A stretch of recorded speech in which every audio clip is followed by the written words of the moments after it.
Restaurant style கடை chicken பண்ணலாமா? அதுக்கு ஒரு கடாயில் கொஞ்சமாக பட்டர் சேர்த்துட்டு கொஞ்சம் பெருசாக கட் பண்ண கேப்சிகம் ஆனியன் உள்ள சேர்த்து நல்லா ஃப்ரை பண்ணிக்கோங்க.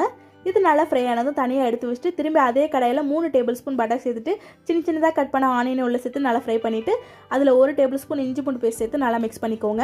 அதுக்கப்புறம் நம்ம கழுவி வச்சிருந்த சிக்கனையும் உள்ள சேர்த்துட்டு கொஞ்சமாக உப்பு சேர்த்து நல்லா மிக்ஸ் பண்ணி விட்டுட்டு சிக்கனை ஒரு 5 நிமிஷம் வேக வச்சுக்கலாம். லிட் போட்டு ஒரு 5 நிமிஷம் ஆனதுக்கப்புறம் இதில் 2 தக்காளி அரைச்சி உள்ளே சேர்த்துருக்கேன்.